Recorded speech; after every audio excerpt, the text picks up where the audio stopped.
नमस्कार, आप देख रहे हैं आगाज टाइम। मैं हूं आपके साथ सुहानी सिंह और आज हम बात करने वाले हैं मुर्शिदाबाद। जी हां, आखिर क्यों मुर्शिदाबाद के बेलडांगा इन दिनों देश भर में सुर्खियों में है? आखिर क्यों बंगाल में चुनाव से पहले ही राजनीतिक गलियारों में हलचलें मची हुई है, जहां पर टीएमसी से निलंबित विधायक हुमायूं कबीर ने अयोध्या की बाबरी मस्जिद की तर्ज पर बनने वाली मस्जिद की आधारशिला रखकर नया राजनीतिक और सामाजिक विवाद खड़ा कर दिया। शनिवार को कड़ी सुरक्षा के बीच इस शिलान्यास कार्यक्रम ने न सिर्फ बंगाल की सियासत को गरमा दिया, बल्कि लाखों लोगों की भीड़, नारों की गूंज और माहौल की संवेदनशीलता ने पूरे इलाके को अलर्ट पर ला दिया। हाईकोर्ट के आदेश, राजनीतिक दलों की प्रतिक्रियाएं, सुरक्षा एजेंसियों की तैनाती और कबीर की घोषणा सब मिलकर यह दर्शाते हैं कि यह महज एक धार्मिक कार्यक्रम नहीं, बल्कि बंगाल की बदलती राजनीति बयार का ये संकेत है। बेलडांगा में बाबरी स्टाइल मस्जिद का शिलान्यास, 2 लाख से ज्यादा लोगों की भीड़। बेलडांगा में बनाए गए विशाल मंच पर हुमायूं कबीर ने मौलवियों के साथ फीता काटकर मस्जिद की नींव रखी। इस दौरान नाराए तकबीर और अल्लाह अकबर के नारे गूंजते रहे। कार्यक्रम में करीब 2 लाख से ज्यादा लोग पहुंचे। कोई सिर पर ईंट लेकर आए, तो कोई ट्रैक्टर ट्रॉली में, तो कोई रिक्शा या वैन से। ये भीड़ केवल धार्मिक भावनाओं की नहीं, बल्कि कबीर की राजनीतिक ताकत का प्रदर्शन भी मानी जा रही है। हाई अलर्ट पर पूरा इलाका। आपको बता दें कि 3000 से ज्यादा जवान तैनात थे। शनिवार सुबह से बेलडांगा और आसपास के इलाकों को हाई अलर्ट पर रखा गया।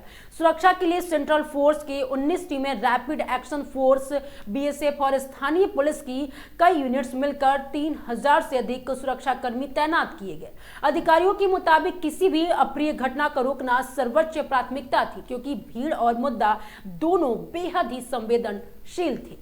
हुमायूं कबीर बोले कि मस्जिद निर्माण रोकने की साजिश रची गई है। शिलान्यास से पहले कबीर ने कहा कि उन्हें हिंसा भड़काकर कार्यक्रम रुकवाने की साजिशों की जानकारी मिली है, लेकिन वो हर हाल में मस्जिद की नींव रखेंगे। उन्हें साथ ही कहा कि वो कलकत्ता हाईकोर्ट के आदेशों के पूरी तरह से पालन करेंगे। कोर्ट ने मस्जिद निर्माण पर रोक लगाने से इनकार कर दिया था और शांति व्यवस्था सुनिश्चित करने की जिम्मेदारी राज्य सरकार पर डाल दी थी। सऊदी से आए धार्मिक नेता 150 फीट का मेगा स्टेज। जी हां, शिलान्यास स्थल पर 25 बीघा भूमि पर भव्य आयोजन किया गया। 150 फीट लंबा और 80 फीट चौड़ा स्टेज बनाया गया, जिस पर 400 लोग बैठने की व्यवस्था थी। कार्यक्रम के लिए आपको बता दें कि 60,000 प्लस बिरयानी पैकेज और वही आपको बता दें कि 2000 वॉलंटियर्स और कई स्थानीय समितियों की व्यवस्था संभाली गई। सऊदी अरब से आए धार्मिक नेताओं की मौजूदगी ने कार्यक्रम को अंतर्राष्ट्रीय धार्मिक रंग भी दे दिया। भाजपा का आरोप है कि मुस्लिम वोट बैंक की राजनीति कर रहे हैं।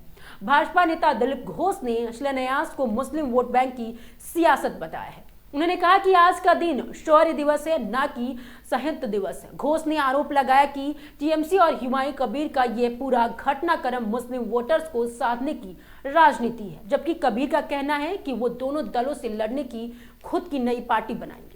मुर्शिदाबाद विवाद की आपको बताते हैं कि टाइमलाइन कैसे बढ़ा, आइए जानते हैं। 28 नवंबर बेलडांगा में बाबरी मस्जिद शिलान्यास के पोस्टर लगे, विवाद शुरू हुआ। 3 दिसंबर टीएमसी ने आधिकारिक रूप से कबीर से दूरी बना ली।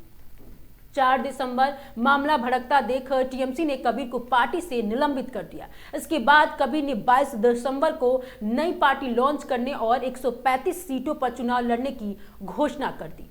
अयोध्या में बाबरी विध्वंस से राम मंदिर तक आपको बता दें, जिस तरह से 1992 में विवादित ढांचा ढहा, 2003 में एएसआईआर रिपोर्ट और नीचे मंदिर नुमा ढांचा, 2010 में इलाहाबाद हाई कोर्ट का फैसला, जमीन 3 हिस्सों में, 2019 में सुप्रीम कोर्ट जमीन रामलला की और वही 5 एकड़ मुस्लिम पक्ष को। आपको बता दें कि 2020 में पीएम मोदी ने भूमि पूजन किया, 2024 से रामलला की प्राण प्रतिष्ठा हुई और दर्शन शुरू हो गया। 6 साल बाद भी प्रस्तावित मस्जिद का निर्माण क्यों नहीं हुआ? अयोध्या में मुस्लिम पक्ष को मिली 5 एकड़ जमीन पर अभी तक निर्माण शुरू नहीं हुआ। आपको बता दें कि इंडो इस्लामिक कल्चर फाउंडेशन के अनुसार मस्जिद और सामुदायिक सुविधाओं का प्लान प्रस्तावित है, लेकिन अयोध्या विकास प्राधिकरण ने लेआउट प्लान को मंजूरी नहीं दी है। इस कारण निर्माण की प्रक्रिया अटकी हुई है।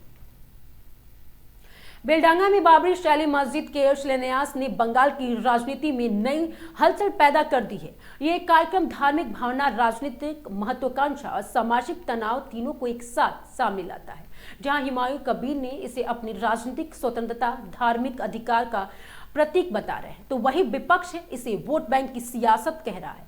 कोर्ट, सरकार, सुरक्षा एजेंसियां और जनता सभी इस अनफोल्डिंग राजनीतिक कहानी का हिस्सा बन चुके हैं। आने वाले दिनों में ये तय होगा कि मस्जिद का निर्माण सिर्फ एक धार्मिक ढांचा बनकर रह जाएगा या फिर बंगाल की राजनीति में एक नए समीकरण गढ़ने का कारण बनेगा।